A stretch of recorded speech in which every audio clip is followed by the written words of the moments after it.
1974, I was 19 years old. I was about to embark on my first teaching job. I spent my summer at home in Worcester, Massachusetts, preparing. I needed to get a ride to Brooklyn from someone in Worcester who dropped me off on Ocean Parkway. After I was dropped off, I took a taxi to get to Crown Heights, and after I got into my apartment, I realized that I accidentally left my briefcase in the cab. And of course, I was distressed, but what could I do? A couple of days later, though, my neighbor calls me. She says, "Ruchama, you have a phone call." So I go upstairs, and there's a man on the phone. He said, "Hi, my name is Danny." He was a jeweler in Bay Ridge. And he said, "I have your briefcase." Apparently, after I left the cab, there was a very kind Irishman who got into the back of the cab, and he noticed the bag on the floor. And he asked the driver, "Are you going to try to return it? Somebody probably lost it." And the driver said, "I don't have time to do that." So he opened it up, and he saw what looked like Hebrew lettering on the books, and decided he'll give it to the only Jew that he knows, Danny the jeweler from Bay Ridge. Remember, this is pre-Google days. The only clues he had, there was an envelope addressed to me in Worcester, Massachusetts from Beis Rivka. So he took the time to get the number of Beis Rivka, and he spoke to someone who told him where I was staying, and he got the number, and he went through all these steps in order to do Hashavas Aveda. So the next day I went with my roommate, and we come to the store. We see this nice little Jewish fellow. He gives me my briefcase, and I thanked him.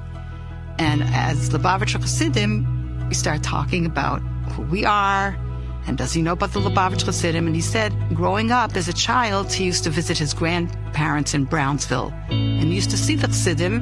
But he said, that's not for me. It's not for me. But I have a daughter.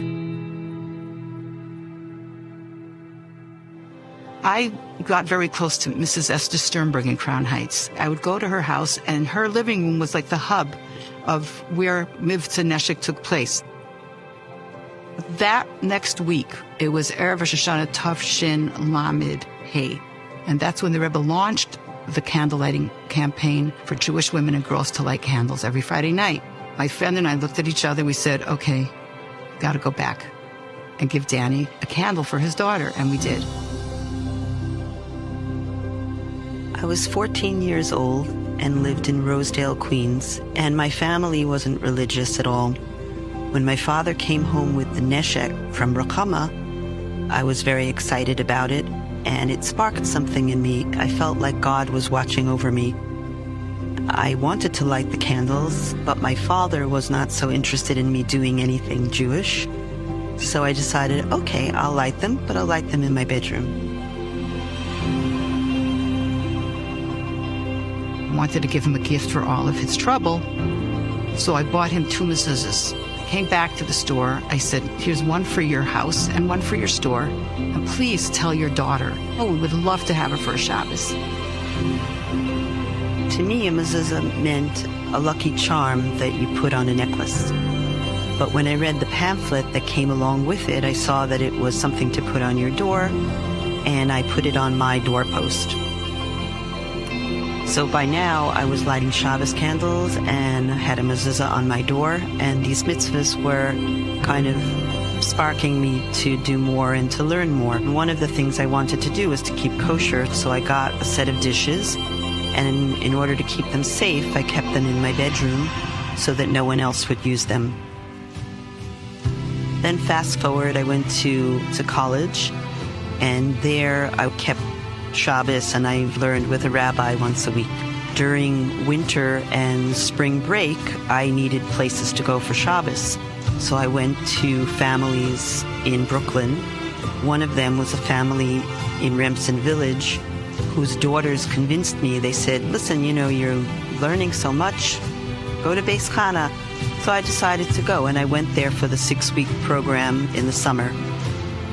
Before I left, however, I was contemplating all of the things, all the impactful events that led up to this moment, and I decided that I wanted to write a letter to Ruchama, whom I never met.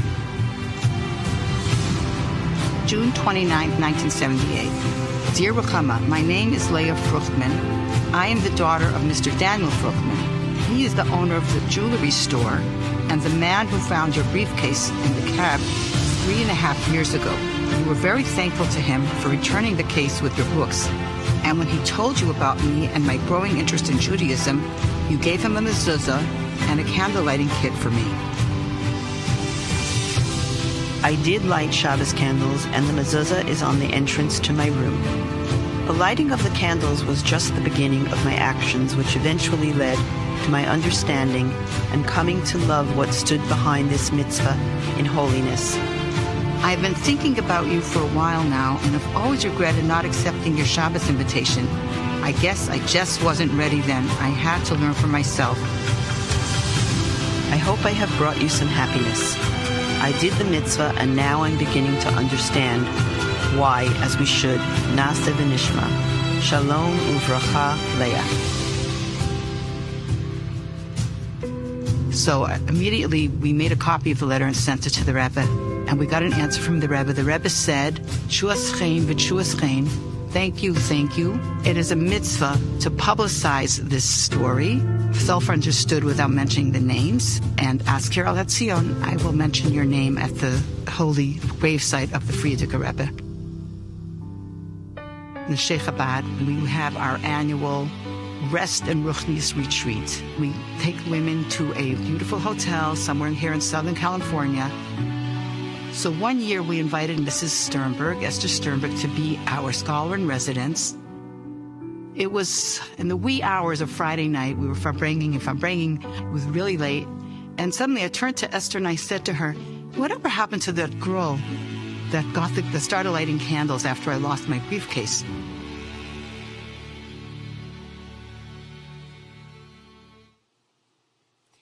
I told Ruchama, yes, I know Leah.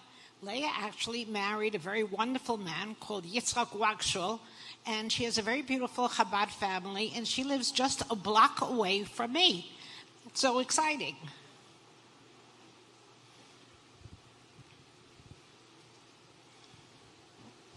Take a candle, and I'm going to light your candle.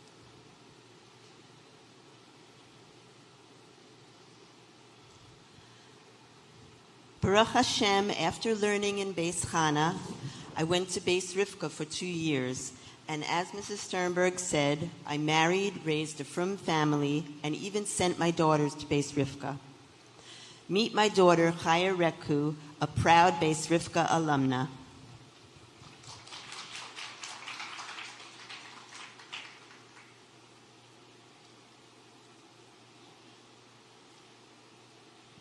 Through my grandfather's persistence to do the mitzvah of Hashavas Aveda and Ruchama's persistence to do the mitzvah of Neshek, my mother's flame was lit.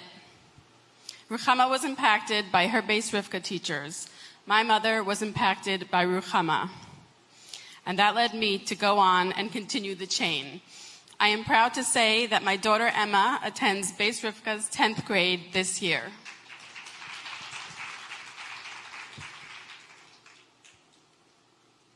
So besides being in charge of Mitzvah Neshek, I'm also a proud high school teacher in Beis Rivka for the past 33 years.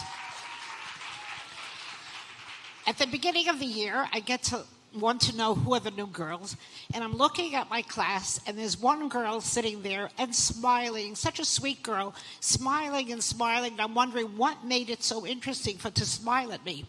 At the end of the class, she walks over, and she said, Mrs. Sternberg, I want you to know that my grandmother became through a candle that she got through you. I said, who's your grandmother? And she tells me, Leah Fruchtman, Leah Wachshul. I got so excited because I remember the story exactly as if it happened today. Thank you, Mrs. Sternberg. You had a part